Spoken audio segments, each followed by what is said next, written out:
ye suspended nyina omoye forensic audit ni wie no ya ntumi ankase Cocoa Road where the ma contract na o see etua 1 cedi ni etua 5 cedis. There was nothing like that. And that one buy no asa award contract in the ama enkrofo foforo se omonkoye ho adwuma na eno na auditor general omo akwakoye report makoye nhwehwemu ahwe Cocoa rules no se de adwuma ne sitie nyame anim nokure nie asefem na mne se bia wonte ebi so awate so bia won hye da enya akwanya enkomu enhu de tuamu ankasa ma memfa nkom na yenhwe de tuamu ankasa we eye performance Oba auditor or say performance audit report of the Auditor General on construction of Cocoa Roads and na watcho our haseno enti oba empenyufo ahodo omo edi anim kokoyi na mamemfa nko eye executive summary no executive summary no ebo ensem no tofa a chese die butaenti a omo koye ene omukọ esido omukọ huye ene afutu omode amantu yenhwe executive summary no introduction was say the cocoa industry plays a significant role in Ghana's economy, providing livelihoods for numerous farming families and contributing significantly to the country's GDP.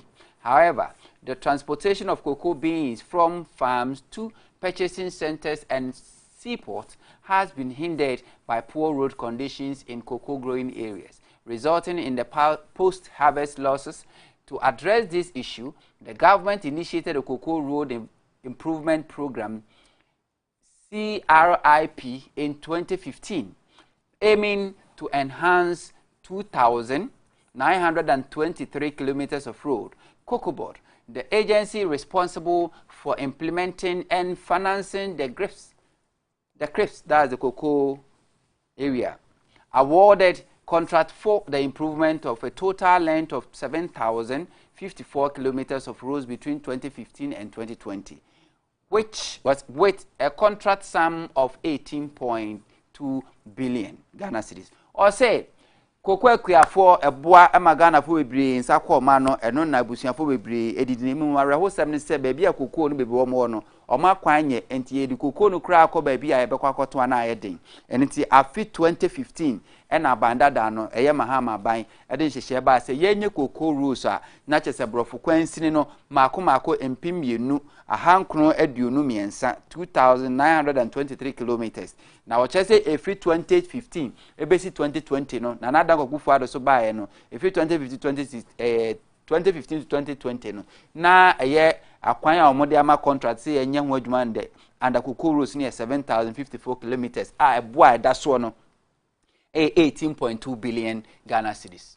Or say, in the course of the implementation of the road contract, contractors involved in the Cocoa Road project have raised concerns about delayed payment from Cocoa Board, which has adversely impacted their cash flow and ability to complete the roads as scheduled. Now, say, Adia Bako Abetu Janessa contractors and the Omo boss of boss, a Cocoa Board of or more energy or more dianas, because some of them more, normally Ejuman, and Mantem, and Tema Juman son consider penano. What we did, and Adia or more AAS Auditor General or number 3 was it we examine and assess the planning, procurement, monitoring, and payment activities of Cocoa Board related to the CRIP planning spanning the period from 2015 to 2021. Out of the 500 contracts awarded under the CRIP between 2015 and 2021, we selected 35 road contract for detailed examination for the audit. And the Romoya and say a year contract omode amma beyesa ahanum 500 no omu yimu makumaku 35 say omu pese omu kohwese dia akwanu dwumade sitie na omu tu ho anamon. What we found the omu hu ye or say despite the positive outcome of completed cocoa rows, the audit identified areas that requires improvement to ensure the sustainability of the CRIP. The findings indicate the following. Was say wo musa kwan be bro no ma ya wie no omo ehun niam bia no hu se hu be hia se ye betimi abo ehun modani abo ye hu so ewo so na eniam a omo hu ye enie oba ha o say Cocoa Board did not prioritize identified roles to select high impact rules for implementing within budget. Osi cocoa board and shut down fanye na hia de cocoa board kwano mu ye no and shut down fanye na hia de se obepiska de amomo no maye adwuma no se de ese. Cocoa board did not prioritize road projects under the CRIP to match amount of money available for the project. Although Cocoa board sought input from subsidiary and the Department of Feeder Roads to identify critical roads, there was no evidence of proper prioritization. This led to Cocoa board implementing more road projects than the budget for CRIP could support.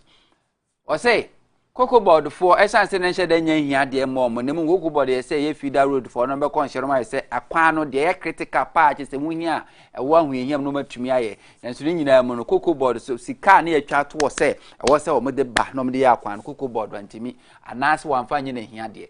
Estimates Cocoa board obtained from their consultant for the CRIP did not make Cocoa board provide adequate sources for the CRIP. The estimate Cocoa board used for Cocoa Road project were not adequate for their implementation. The estimate was made based on line diagrams instead of detailed design. As a result, there were significant variances between estimated cost and contract sum ranging from 4.68% to 99.7%. Or say, Cocoa board for a jumano chese de uyi se oman nyi sika botene amfa nto ho no a adwuma no so oman hyeda an tenase hu se adwuma ne dit chese adwuma ne nyina nie do me yese ne o monfa diagram na monfa mra ne yenhwe ento mo ko okra nkonko se de adwuma ne se esitie anase adwuma ne kase esitie enti de koba ne se contract ne bo no ya ade a etimi konsakraye ba mu efri ohamabu pen 9 ekosi ohamabu pen 9 aduokronkron akiri ponso almost 100%. Cocoa board's use of single source procurement and restricted tendering led to high cost of some of the road contract.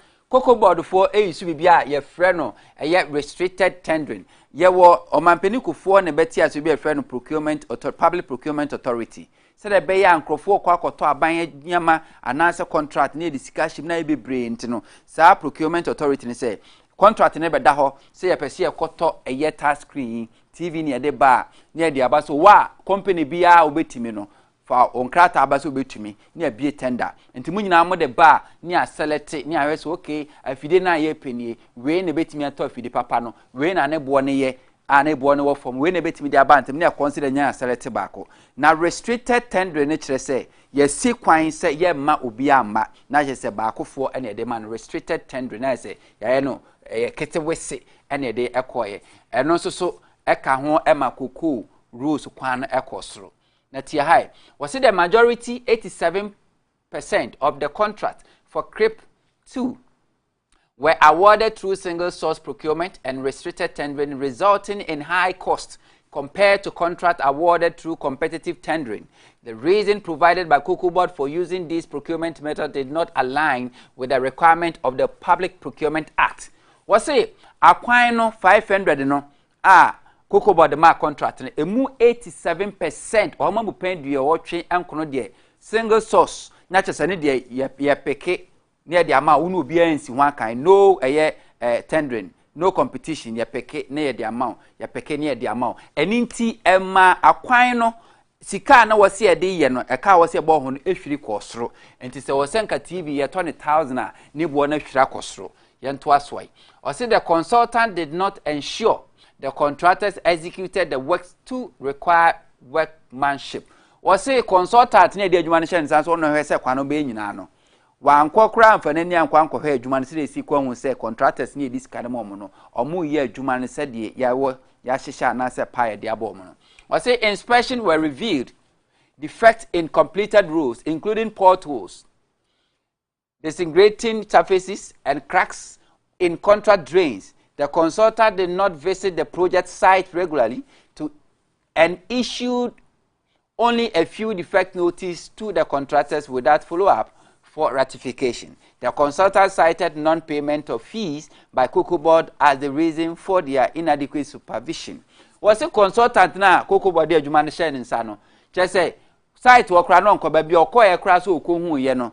Eldom ko hu ye ne se kwan bebre ho ma potholes e wo ho kwan bebre ani matutu cracks concrete o maye te se bridge ni nyina papai consultant se bi wo hu ano ka kire contractor ne se we mfumso ho ntemo hwe but wansan ko obi man ko ye se adwuma no maye anaso manye na consultant ne se na wontumi nko ho because cocoa board obo ne pa no na cocoa board ntua ne sika ntu onya sika no de akọ site no akọ he se kwan ne ye ne sen anase ye ne se Cocoa Board did not ensure that road works were completed on schedule. Was it Cocoa Board and say Jumane Diamo Monosia Sefa Bosumene Afeneya Yaya Jumane Ewie within that a brenumo? Was it the road works in Crips 1 and Crips 2 experienced delays due to Cocoa Board failure to ensure timely payment to contractors? Cocoa Board did not plan for alternative funding to bridge the gap and did not ensure that contractors worked diligently to complete the road works on schedule. Was it Cocoa Board for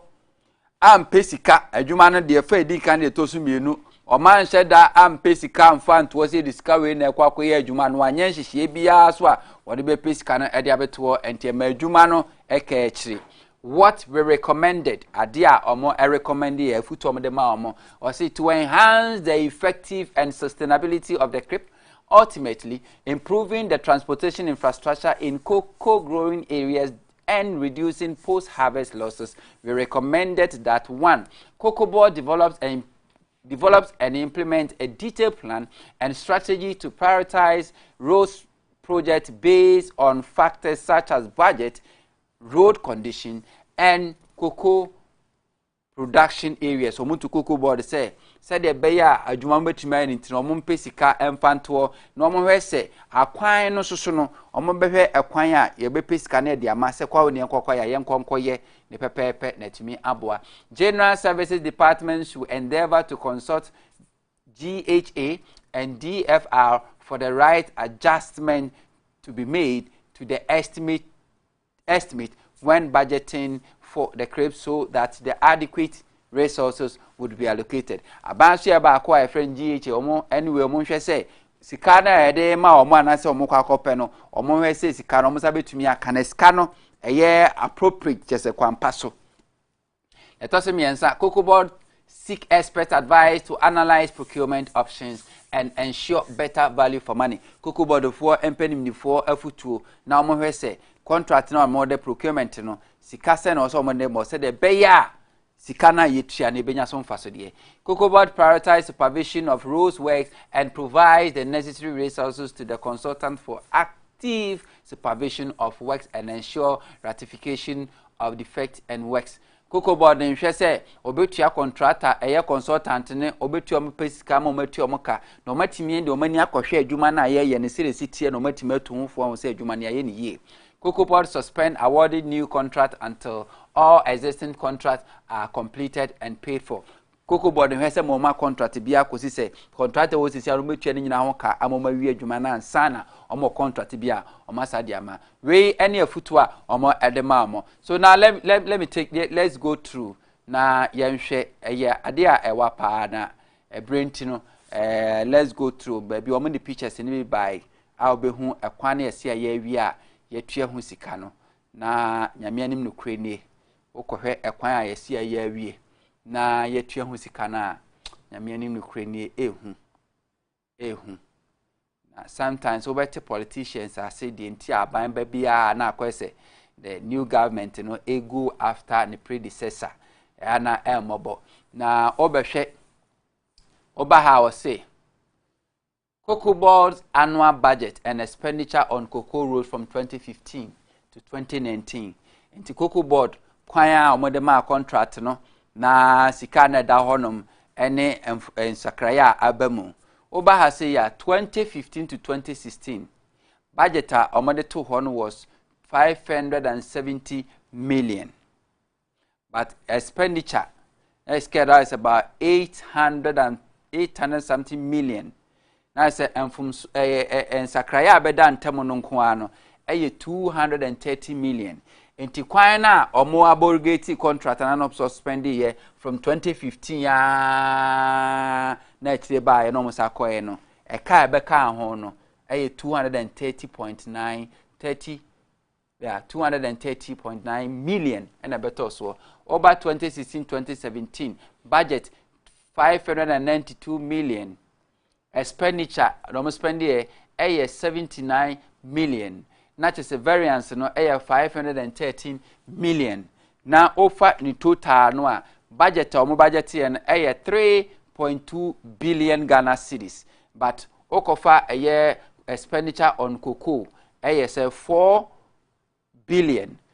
Variance no 837 million Ghana cedis. Now I say a kwane da ho ade chi ade sana e ko nanim na na eka no so kwa na ekosro say hey when sikapa enti senke ye ankra sikapa company is that how they were going to come manage no but ya ban you know ko nanim oba ha say or say project estimate contract sum and difference adwuma no a na nka omokoye no contract sum na nka adwuma ne bo ankasa difference in sakraya ebemu oba or say upgrading of Enchi Dadiesu road 30 kilometers 30 to 50 kilometers na length no saying 20 kilometers estimate saying 30 million Ghana cedis contract sum no 59.9 million difference ebemu no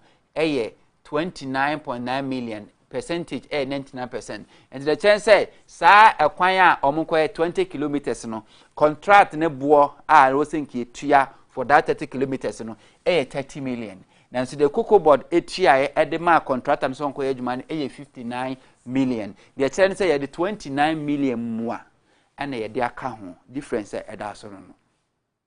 Akwan 20 kilometers so cocoa road 20 kilometer road according to auditor general kwana bo no senke 30 million then so cocoa body tuama contractor no 59.9 million to almost 99% increase ahinkro tetrem anyina susu phase 1 and also so 30 kilometers kwana 30 kilometers estimate ni 31.3 million Ghana cedis. But contract sum na etua no 33 million. Difference by no 1.6 million. And the difference percentage terms no 55.27%. Okay. Yabaha we bit south of Kokofu Asaman Asase 10 kilometers. Estimate 16 million, 16.5. Contract sum 17.6 million. Difference by near 1.1 million. Now I say contract nankasa kwane de adwuma osen komena osen ke 16 million but it 17.6 enti ntoba edaso eno say 1.1 million. Ufri honum na wo ba kushia abotreye akwawusu atweneboa na junction 16 kilometers and estimate no was 22.5 million Ghana cedis. Contract sum 23.7 million. Difference in about so no 1.1 million Ghana cedis. Oba ahwerewa mosia so Antwa krum 17 kilometers and also contract sum no estimating was 22.4 million. But it your contractor no 24.5 million. Difference about no 2 million. Okay. Enti etwatwa so sa brenti etwatwa so sa. Na ofa total no a brofukwansi akwan na mo yiri nyina na nke beye 167.2 kilometers. Akwan we nyina. Na sa akwan we nyina na nkomo ya estimate ka wo se Ghana ban ebo no Ghana series. Basika etua de ma contractors no 365.4 million Ghana cedis. Sika ebeto so in excess jebeka se ntobo inflated and now say yes inflated cost ebeto so nkwa 62.3 million Ghana cedis. Enti akwan na nka ye Ghana ban ebekosi 303 million no we ended up paying 365 million. We ended up paying in excess over 62.3 million Ghana cedis. But President Akufo-Addo has said they're going to give value for money into single source air contract. And yet, TMFA procurement or by appointed Sarajwa Safo Minister for Procurement. But this case, Obahasia, that is not the value for money. Contract near say a single source and a restricted tendering. A Korea sent contract abroad for Quincy 167-kilometer road where cost Ghana 303 million Ghana cedis. We ended up paying 365 million. We paid in excess over 62.3 million Ghana cedis. People have to be made to account for this money.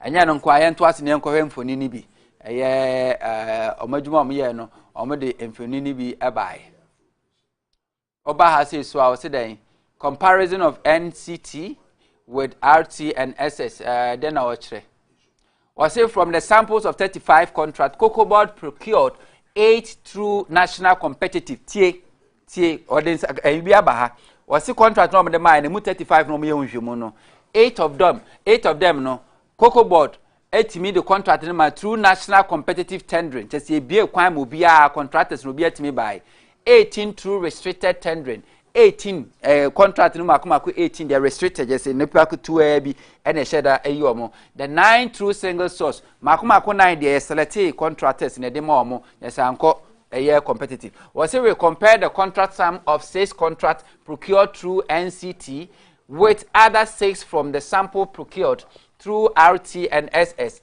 that's single source and a restricted tendering and the national competitive tendering. Obahasea was a method that had similar characteristics in terms of geographical location, asphalt type, specification, length, scope, and we were awarded in the same year 2020. We observed that the project procured through national competitive tendering yielded lower cost per kilometer as shown in table 5. And any was say, Omunshemo Amquan Mian say, Aquino, Omokofa, Aquine be Omoya with the same geographical area. Nina on Potamo Bako, Tomoya, Yademae, a national competitive tendering. Ye be a Quama contractors will be Abba Bede, and I feel a restricted tendering. Ye shed a money packet to be and a baye, and a Bacoso Moyas on ye, a year single source, ye fat near the amount, or more said the neighbor a city, and Tinayan share a debo ha. Was say, Obaha aye wasa akropon adanse phase 1 tamalakulaku wase wasa akropon adanse phase 1 our western region omo procurement no method no was national competitive tendering abrofo kwansini ensia contract sum ska omutua no 9.1 million Ghana cedis.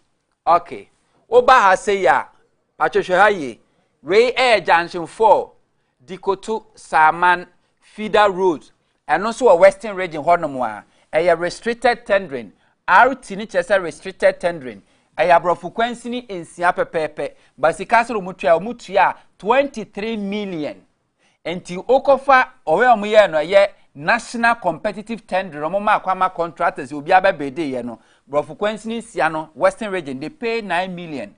But the same Brofrequency Sia our western region or more than a restricted tendering Yama Kwine Ama Obia Mabede they pay 23 million Ghana cedis. Hey.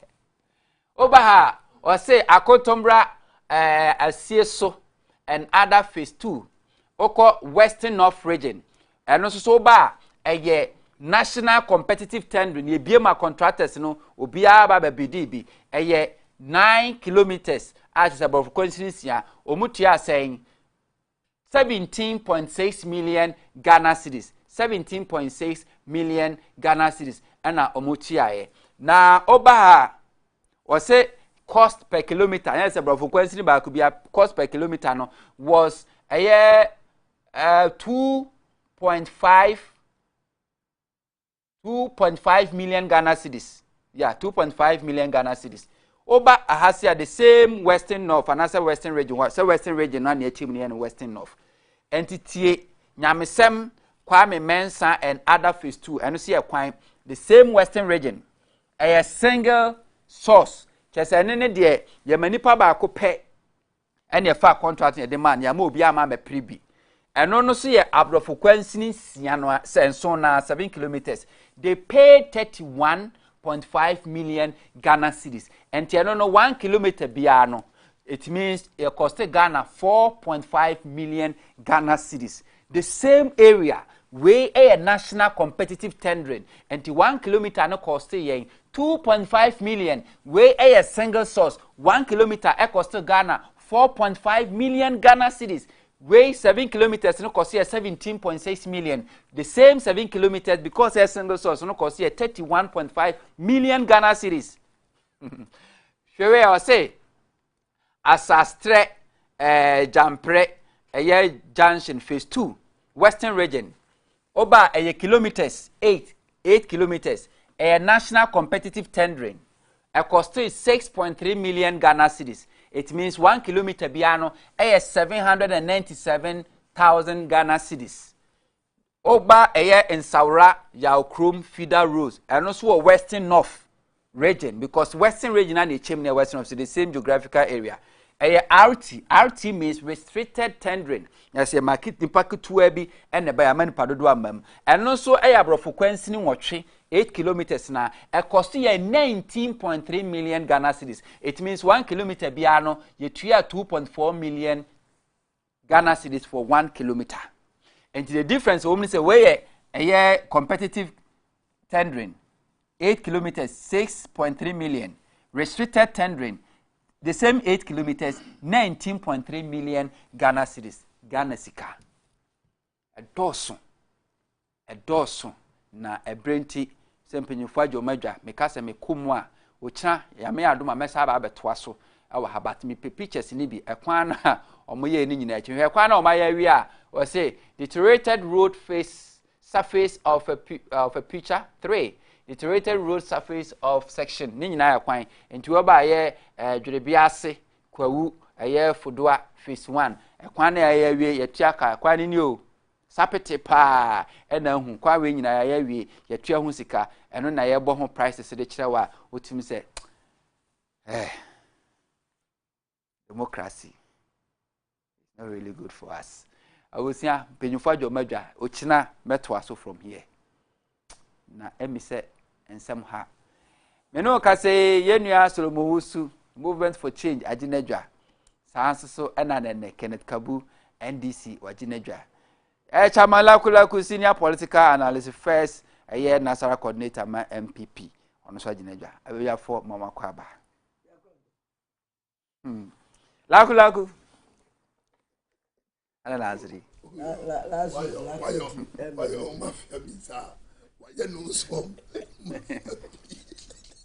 Hey, Laku. And Obia, Chown Yadia or I said to my local time I'm sure I was all la passes. About 9:30. Or that's what to me, I'm telling show there. Say, yeah, more. Oh, young Jim. I have an over. Ministers, Ninawa, Jenaka wants him. Mo ministers fun amodi bae no e wa JJ master JJ no e no na wa ha no ka enye misenya kwansem na meka e si dem e wa ha no ministers fun amukọ mukọ fa na be say me ye den me try dey wo paper so we can say we every we can say we every NDC akache me say we dey one kasa mu dey kan ministers no eno the be first can okay reshuffle can I know you can no yes we are why you say you be into where obi say